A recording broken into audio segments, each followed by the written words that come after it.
नमस्कार बच्चों, कक्षा 12वीं की केमिस्ट्री की इस क्लास में आपका स्वागत है। हमने अपनी पिछली कक्षाओं में हमारी पाठ्य पुस्तक की इकाई 2 के विलियन चैप्टर के कुछ पाठ्य बिंदुओं का अध्ययन किया। शेष पाठ्य बिंदुओं का अध्ययन हम आज करेंगे। तो हम विलियन के अंतर्गत आज पढ़ेंगे विलियन के अणुसंख्यक गुण या कॉलिगेटिव प्रॉपर्टीज। तो बच्चों, मैं आराधना खरे, व्याख्याता रसायन शास्त्र, शासकीय महात्मा गांधी उच्चतर माध्यमिक विद्यालय बरखेड़ा भेल भोपाल से। तो आज हम शुरू करते हैं।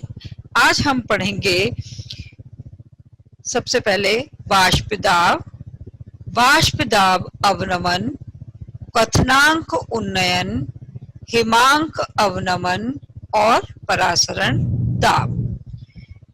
तो हम शुरू करते हैं कॉलिगेटिव प्रॉपर्टीज या अणुसंख्यक गुण। तो ये अणुसंख्यक गुण क्या हैं? विलियन के, जैसा नाम से पता लग रहा है, अणुसंख्यक गुण मतलब अणु की संख्या पर आधारित गुण। तो वही इसकी परिभाषा है। विलियन के वे गुण जो विलेय के कणों की संख्या पर निर्भर करते हैं, विलियन के अणुसंख्यक गुण कहलाते हैं। मतलब किसी अणु में, किसी विलियन में अणुओं की जो संख्या होगी उसके आधार पर गुणों में जो परिवर्तन होगा वे कहलाएंगे अणुसंख्यक गुण या कॉलिगेटिव प्रॉपर्टीज। ये अणुसंख्यक गुण 4 प्रकार के होते हैं जिनका हम आज विस्तृत अध्ययन करेंगे। ये गुण हैं, पहला वाष्प दाब अवनमन या लोअरिंग ऑफ वेपर प्रेशर, दूसरा क्वथनांक उन्नयन एलिवेशन ऑफ बॉइलिंग पॉइंट, तीसरा हिमांक अवनमन या डिप्रेशन इन फ्रीजिंग पॉइंट और चौथा ऑस्मोटिक प्रेशर या परासरण दाब। तो अब हम इनका विस्तृत अध्ययन करते हैं। तो सबसे पहला अणुसंख्यक गुण है वाष्प दाब अवनमन। वाष्प दाब अवनमन को समझने के लिए पहले हमें समझना होगा कि वाष्प दाब क्या है। तो परिभाषा पहले देखिए हम वाष्प दाब या वेपर प्रेशर की। निश्चित ताप पर किसी द्रव के पृष्ठ के ऊपर द्रव के साथ साम्यावस्था में उपस्थित वाष्प द्वारा लगाया गया दाब वाष्प दाब या वेपर प्रेशर कहलाता है। अब हम इसको समझने के लिए ये पिक्चर देखिए। हम फिगर 1 में देख रहे हैं कि यहाँ हमने विलयन को एक बंद पात्र में रखा है। यदि ये बंद पात्र में नहीं होगा तो विलयन का वाष्पीकरण होता रहेगा और संघनन की क्रिया नहीं होगी। तो बंद पात्र में पहले इसका वाष्पीकरण हुआ और आप देख रहे हैं इसमें वाष्पीकृत अणुओं की संख्या अभी कम है। तो ये वाष्पीकरण की क्रिया चलती रहेगी। जब वाष्पीकरण की क्रिया होती है तो उसके विपरीत संघनन की क्रिया होती है। मतलब जब द्रव वाष्प में परिवर्तित होता है वहीं वाष्प पुनः द्रव में परिवर्तित होने लगती है। यह क्रिया संघनन या कंडेंसेशन कहलाती है। तो यहाँ पहले तो वाष्पीकरण की क्रिया अधिक होगी, फिर धीरे धीरे संघनन की क्रिया शुरू होगी, फिर एक स्थिति ऐसी आएगी कि वाष्पीकरण और संघनन दोनों की क्रिया की दर बराबर हो जाएगी और इस अवस्था को हम कहते हैं इक्विलिब्रियम स्टेट या साम्यावस्था। तो ऐसी स्थिति में जब हम देखते हैं तो हमको ऐसा लगता है वाष्पीकरण की क्रिया नहीं हो रही है, परंतु वास्तव में जितने अणुओं का वाष्पीकरण होता है उतनी ही मात्रा में संघनन की क्रिया होती है और इस तरह ये दोनों एक दूसरे से साम्यावस्था में होते हैं। और इस स्थिति में वाष्प के द्वारा द्रव की सतह पर जो दाब डाला जाता है उसे हम वाष्प दाब या वेपर प्रेशर कहते हैं। तो यहाँ हम इस क्रिया को और स्पष्ट रूप से समझ सकते हैं। पहले हम देख रहे हैं कि हमने खुला पात्र या ओपन सिस्टम में विलयन को लिया है और इसमें यहाँ विलयन का वाष्पीकरण हो रहा है। हम जो नीचे की तरफ एरो है उसके द्वारा कंडेंसेशन या संघनन को दर्शा रहे हैं और जो अपर साइड एरो है उसके द्वारा वाष्पीकरण या एवेपोरेशन को दर्शा रहे हैं। तो यहाँ पर पहले जब ये खुला पात्र है तो इसमें वाष्पीकरण की क्रिया हो रही है, परंतु जब हमने इसको बंद कर दिया है तो जितनी वाष्प द्रव वाष्प में परिवर्तित हुआ है, वही द्रव फिर से संघनित होकर वही वाष्प फिर से द्रव में संघनित हो रहा है। तो जब साम्यावस्था आएगी तो आप देख रहे हैं जितना वाष्पीकरण उतना ही संघनन हो रहा है, और इस कंडीशन में वाष्प के द्वारा द्रव की सतह पर जो दाब डाला जाएगा उसको कहते हैं वाष्प दाब। तो अब हम आते हैं अपनी पहले कोलिगेटिव प्रॉपर्टी या अणुसंख्यक गुण पर, वो है वाष्प दाब अवनमन या लोअरिंग ऑफ वेपर प्रेशर। तो ये वाष्प दाब अवनमन क्या है? तो पहले इसकी परिभाषा देखिए। जब किसी अवाष्पशील विलेय पदार्थ के कारण विलयन के वाष्प दाब में जो कमी अथवा अवनमन होता है उसे वाष्प दाब का अवनमन कहते हैं। समझिए इसको। जब हम कोई विलयन लेते हैं, जब शुद्ध विलायक होता है तो उसका वाष्प दाब अधिक होता है, लेकिन जब हम उसमें विलायक में किसी अवाष्पशील विलेय पदार्थ को मिला देते हैं तो जो विलयन बनता है उसके वाष्प दाब में कमी आ जाती है, और इस कमी को हम कहते हैं वाष्प दाब अवनमन या लोअरिंग ऑफ वेपर प्रेशर। तो अब ये अवनमन क्यों हुआ? तो समझिए, यहाँ पर जो हम फर्स्ट फिगर देख रहे हैं इसमें हम देख रहे हैं कि हमने शुद्ध विलायक प्योर सॉल्वेंट को लिया है और यहाँ इसका वाष्पीकरण हो रहा है, तो जो वाष्पीकृत अणुओं की संख्या है वो बहुत अधिक हमको दिखाई दे रही है। तो इस कारण इसका वाष्प दाब अधिक होगा क्योंकि अधिक वाष्प बन रही है। इसके विपरीत जब हमने इस विलायक में किसी विलेय को मिला दिया, किसी अवाष्पशील विलेय को मिला दिया, जो इस फिगर में हम देख रहे हैं ऑरेंज सर्कल के रूप में दिखाई दे रहे हैं, तो जब हम इसको मिला देते हैं तो देखिए इसकी सतह पर जो विलायक के अणुओं की संख्या थी वो कम हो गई है क्योंकि कुछ स्थान विलेय के अणुओं ने ग्रहण कर लिया है, और इस कारण क्या होगा, इसकी वाष्प जो है वो कम हो जाएगी, और क्योंकि वाष्पीकृत होने वाले अणुओं की संख्या कम हो गई है इसलिए इनका वाष्प दाब भी कम हो जाएगा। और इस तरह से अवाष्पशील विलेय को जब हमने इसमें मिलाया तो विलयन का वाष्प दाब शुद्ध विलायक के वाष्प दाब से कम हो गया, और इसी को हम कहते हैं वाष्प दाब अवनमन या लोअरिंग ऑफ वेपर प्रेशर। तो इस तरह से इस चित्र से हम इस अवनमन को समझ सकते हैं। मतलब अगर वाष्प दाब में सतह पर अणुओं की संख्या कम हुई तो वाष्प दाब भी कम हो जाएगा। अगर आपने वाष्प दाब को स्पष्ट रूप से समझ लिया है तो आप इस चित्र के द्वारा इस प्रश्न को भी हल कर सकते हैं। यहाँ देखिए कि तीन हम पात्र देख रहे हैं ए बी सी, एक तीनों में हमने विलेय मिलाए हैं, अलग अलग प्रकार के विलेय को मिलाया है। अब अगर मैं इसमें पूछूं कि इसमें किसका वाष्प दाब सबसे ज्यादा कम होगा, तो आप देखेंगे कि इसमें सबसे ज्यादा वाष्प दाब कम होगा पात्र सी में, क्योंकि इसकी सतह पर जो विलेय के अणुओं की संख्या है वो सबसे अधिक है, और इस कारण विलायक के जो वाष्पीकृत होने वाले अणु हैं उनकी संख्या कम होगी, और कम होने के कारण इसके वाष्प दाब में भी कमी आएगी। तो इस तरह से आप समझ सकते हैं कि वाष्प दाब में कमी या वाष्प दाब में अवनमन क्या है। अब आते हैं हम दूसरी कोलिगेटिव प्रॉपर्टी जो होती है डिप्रेशन ऑफ फ्रीजिंग पॉइंट या हिमांक में होने वाली कमी। लेकिन हिमांक में कमी को हम जब पढ़ते हैं, हिमांक अवनमन को पढ़ते हैं, तो उसको समझने के पहले हमको समझना होगा हिमांक या फ्रीजिंग पॉइंट को। तो अब ये हिमांक या फ्रीजिंग पॉइंट क्या है? सामान्य तौर पर हम हिमांक कहते हैं जब कोई द्रव पदार्थ ठोस पदार्थ में या कोई पदार्थ जब जम जाता है, जैसे जल को हम जब फ्रिज में रखते हैं और वो जम जाता है, तो वह जब बहुत ठंडा मतलब 0 डिग्री सेल्सियस पर जल जम जाता है तो उसका हिमांक हुआ 0 डिग्री।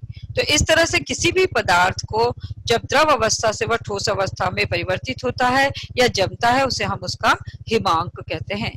अब इसकी परिभाषा देखिए, वह ताप जिस पर पदार्थ की ठोस एवं द्रव प्रावस्था मतलब ठोस अवस्था और द्रव अवस्था एक साथ साम्यावस्था में होती है, जिससे कि उनका वाष्प दाब भी समान होता है, उसे हम कहते हैं हिमांक।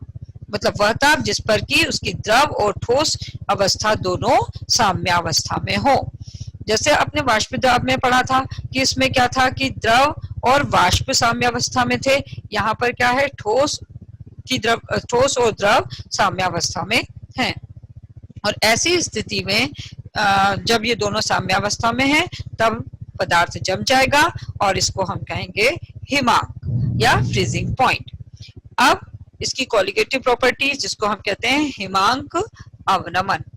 तो हिमांक अवनमन को हम कहेंगे डिप्रेशन ऑफ फ्रीजिंग पॉइंट। इसकी परिभाषा देखिए, जब किसी द्रव में अवाष्पशील विलेय पदार्थ को विलेय किया जाता है तो उसके हिमांक में कमी आती है।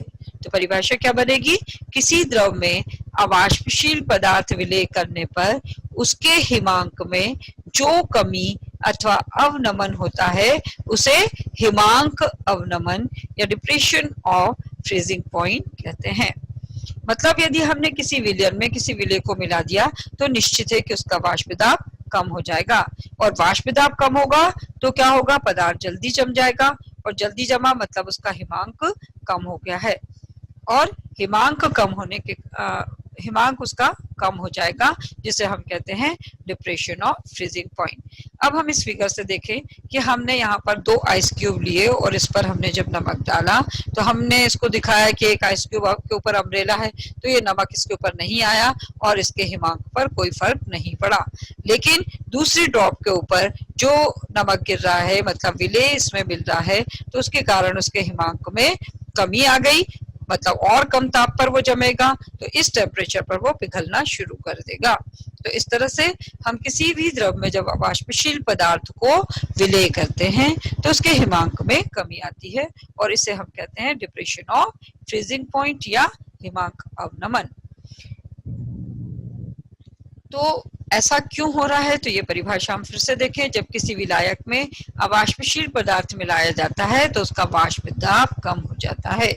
मतलब अवनमन का कारण क्या है कि उसका वाष्प दाब कम हो जाता है, जिससे विलयन का हिमांक शुद्ध विलायक के हिमांक से कम हो जाता है। वाष्प दाब कम हुआ जिससे कि उसका फ्रीजिंग पॉइंट भी कम हो गया, और फ्रीजिंग पॉइंट कम हुआ तो उसका हिमांक भी उसका फ्रीजिंग पॉइंट कम हो गया, तो इस गुण को हम कहेंगे हिमांक अवनमन या डिप्रेशन ऑफ फ्रीजिंग पॉइंट। अब इसका फॉर्मूला हम देखेंगे, हिमांक अवनमन को डेल्टा टीएफ के द्वारा दर्शाया जाता है और ये मोलरता के समानुपाती होता है। और अगर हम समानुपाती का चिन्ह हटाएंगे, इक्वल लेंगे तो एक हमको कांस्टेंट लेना है। तो यहाँ जो ये के एफ है ये एक नियतांक है और स्मॉल एम मोलिलिटी को दर्शा रहा है, जबकि डेल्टा टी एफ हिमांक अवनमन है। अब यहाँ जो ये कांस्टेंट के एफ लिया है ये क्या है, मोलल हिमांक अवनमन स्थिरांक या इसको कहेंगे क्रायोस्कोपिक कांस्टेंट। इसकी परिभाषा हम देखें तो मोलल हिमांक अवनमन स्थिरांक या क्रायोस्कोपिक कांस्टेंट जो है उसकी परिभाषा है मोलल विलयन के हिमांक में। मतलब हमने किसी पदार्थ का एक मोलल विलयन लिया हुआ है, मोलल विलयन की परिभाषा आप पहले भी पढ़ चुके हैं। तो इसके हिमांक में जो कमी होती है उसे हम मोलल हिमांक स्थिरांक या के एफ कहते हैं। यहाँ हम समीकरण के द्वारा हिमांक अवनमन और आणविक द्रव्यमान और मोललता में संबंध हम देख रहे हैं। तो यहाँ पर हिमांक अवनमन बराबर जो हमने पहले फॉर्मूला देखा Kf into M, M is molality, और मोलिलिटी किसके बराबर है, फॉर्मूला आप देख रहे हैं यहाँ पर कैपिटल एम आणविक द्रव्यमान है, स्मॉल डब्ल्यू जो है वो विलेय का द्रव्यमान है और कैपिटल डब्ल्यू जो है वो विलायक का द्रव्यमान है। तो इस तरह से हम इस संबंध के द्वारा किसी पदार्थ का आणविक द्रव्यमान ज्ञात कर सकते हैं। हम एक ग्राफ अगर बनाएं ताप के बीच में और वाष्प दाब के बीच में, तो हम देखते हैं कि जब पदार्थ को ठंडा किया जाता है तो यहाँ ग्राफ दर्शा रहा है विलायक और विलयन के हिमांक को।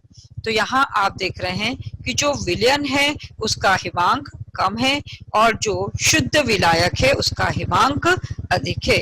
मतलब जब हमने शुद्ध विलायक में विलेय को मिलाया, विलयन बनाया, तो उसका हिमांक कम हो गया है, और इन दोनों के ताप के बीच में जो डिफरेंस है उसे हम कहते हैं हिमांक अवनमन या डेल्टा टी एफ। यहाँ पर टी नॉट एफ जो किसको दर्शा रहा है, शुद्ध विलायक के हिमांक को, और TF दर्शा रहा है विलयन के हिमांक को, और इन दोनों का जो डिफरेंस है वो है हिमांक अवनमन। आप देख रहे हैं हिमांक में कमी हो रही है। तो इस तरह हम इस ग्राफ के द्वारा हिमांक अवनमन को समझ सकते हैं। हिमांक अवनमन का हम अपने दैनिक जीवन में उपयोग करते हैं, खासकर ठंडे जगह पर, जहां पर कि जब टेम्परेचर माइनस में चला जाता है, बहुत कम टेम्परेचर हो जाता है, और जिससे कि जो जल है वह बर्फ में परिवर्तित होने लगता है। तो ठंडे प्रदेशों में सड़कों पर भी बर्फ जम जाती है जब बहुत अधिक ठंड होती है, और जिससे कि यातायात भी प्रभावित होता है। तो यहाँ यातायात को चलाने के लिए बर्फ को हटाना जरूरी होता है। तो बर्फ को हटाने के लिए सड़कों पर नमक या कैल्शियम क्लोराइड को डाला जाता है। इसे डालने से क्या होगा, इसका हिमांक कम हो जाएगा। तो जो बर्फ 0 डिग्री सेल्सियस टेम्परेचर उस पर जमी है, हमने उस पर नमक डाल दिया तो इसका हिमांक कम हो गया, मतलब बर्फ और अधिक कम ताप पर जमेगी, और इस तरह से 0 डिग्री अगर टेम्परेचर है तो बर्फ पिघल जाएगी और उसको आसानी से हटाया जा सकेगा। तो इस तरह से हिमांक अवनमन का उपयोग हम अपने दैनिक जीवन में करते हैं। ऐसे पदार्थ जो कि हिमांक में कमी लाते हैं उन्हें हम हिमरोधी या एंटीफ्रिज कहते हैं। तो यहाँ हमने जो नमक मिलाया है वो यहाँ एंटीफ्रिज का काम कर रहा है। तो इस तरह से है हिमरोधी या एंटीफ्रिज वो पदार्थ हैं जो हिमांक में कमी लाते हैं। अब इसका एक उपयोग तो आपने देख लिया कि सड़कों पर जब हम नमक डालते हैं तो उसका हिमांक, बर्फ का हिमांक कम हो जाता है। इसके विपरीत और हम अगर इसको उदाहरण देखें तो ठंडे प्रदेशों में कारों के रेडिएटर में जल का प्रयोग किया जाता है। अब अगर तापमान कम होगा तो ये जल भी जमने लगेगा। तो इसको रोकने के लिए जब हम पेट्रोल डालते हैं तो वहां पर उसमें इथाइलिन ग्लाइकोल भी मिला दिया जाता है, क्योंकि इथाइलिन यहाँ एंटीफ्रिज का काम करता है, और जिससे कि जल का हिमांक कम हो जाता है। और जब तापमान बहुत कम होता है तब भी रेडिएटर में पानी नहीं जमता है और इंजन आसानी से काम करता है। तो ये देखे हमने हिमांक अवनमन के उपयोग। अब आते हैं हम तीसरी प्रॉपर्टी, क्वथनांक उन्नयन। अब क्वथनांक उन्नयन को समझने के लिए हमको समझना होगा पहले क्वथनांक को। तो क्वथनांक क्या है, क्वथनांक या बॉइलिंग पॉइंट क्या है, इसको समझेंगे। वह ताप जिस पर पदार्थ का वाष्प दाब वायुमंडलीय दाब के बराबर होता है, या जिस ताप पर कोई द्रव पदार्थ वाष्प में परिवर्तित होता है, वह ताप क्वथनांक या बॉइलिंग पॉइंट कहलाता है। या सामान्य भाषा में हम कहते हैं कि जब कोई पदार्थ, द्रव पदार्थ उबलने लगता है वह उसका क्वथनांक कहलाता है। तो पदार्थ कब उबलता है, जब उसका वाष्प दाब वायुमंडलीय दाब के बराबर हो जाता है। तो परिभाषा इसकी यह होगी कि वह ताप जिस पर पदार्थ का वाष्प दाब वायुमंडलीय दाब के बराबर हो जाता है, उसे हम उसका क्वथनांक कहते हैं। अब हम इसको ऐसा समझे कि जब हम किसी द्रव पदार्थ को पर्वत पर ले जाएं या ऊंचाई पर ले जाकर गर्म करें तो वहां पर वाष्प दाब कम हो जाता है, तो वहां पर वायुमंडलीय दाब कम हो जाता है, और वायुमंडलीय दाब कम होगा तो विलयन का वाष्प दाब जल्दी ही वायुमंडलीय दाब के बराबर आ जाएगा। तो हम कहेंगे कि यहाँ इसका क्वथनांक कम हो जाएगा। इसके विपरीत यदि विलयन को हम गहराई पर ले जाते हैं तो वहां पर आप सभी को मालूम है कि वायुमंडलीय दाब अधिक होगा, और वायुमंडलीय दाब जब अधिक होगा तो वाष्प दाब देरी से उसके बराबर होगा, मतलब हमको पदार्थ को बहुत अधिक उबालना होगा, और इस कारण वहां पर उसका क्वथनांक अधिक हो जाएगा। तो इस प्रकार जब हम गहराई पर द्रव पदार्थ को उबालते हैं तो उसका क्वथनांक अधिक होता है क्योंकि वह देर से उबलता है, और ऊंचाई पर उसका क्वथनांक कम होता है क्योंकि वहां वायुमंडलीय दाब कम होता है। तो अब हम आते हैं इस कोलिगेटिव प्रॉपर्टी में क्वथनांक उन्नयन में। जैसे आपने हिमांक अवनमन पढ़ा था कि जब हमने किसी विलेय पदार्थ को मिलाया तो उसका हिमांक कम होगा। इसके विपरीत यदि हम किसी अवाष्पशील पदार्थ को मिलाते हैं तो उसका क्वथनांक बढ़ जाता है, और इसे हम कहते हैं एलिवेशन ऑफ बॉइलिंग पॉइंट या क्वथनांक उन्नयन। तो क्वथनांक उन्नयन की परिभाषा हम देखेंगे। क्वथनांक उन्नयन जब किसी विलायक में अवाष्पशील पदार्थ को मिलाया जाता है तो उसका वाष्प दाब कम हो जाता है, जिससे विलयन का क्वथनांक अधिक हो जाता है, और इस वृद्धि को हम क्वथनांक उन्नयन या एलिवेशन ऑफ बॉइलिंग पॉइंट कहते हैं। परिभाषा फिर से देखिए, जब किसी विलायक में किसी अवाष्पशील पदार्थ को मिलाया जाता है तो उसका वाष्प दाब कम हो जाता है और जिससे उसके क्वथनांक अधिक हो जाता है। मतलब हमको वाष्प दाब बढ़ाने के लिए उस पदार्थ को और अधिक उबालना पड़ता है, गर्म करना पड़ता है, और इस वृद्धि को हम कहते हैं क्वथनांक उन्नयन। यहाँ हम इस चित्र के द्वारा इसको आसानी से समझ सकते हैं। आप पहला जो चित्र देख रहे हैं उसमें पदार्थ का वाष्पीकरण हो रहा है, केवल शुद्ध विलायक है और इस तरह से वाष्पीकृत होने वाले अणुओं की संख्या अधिक है।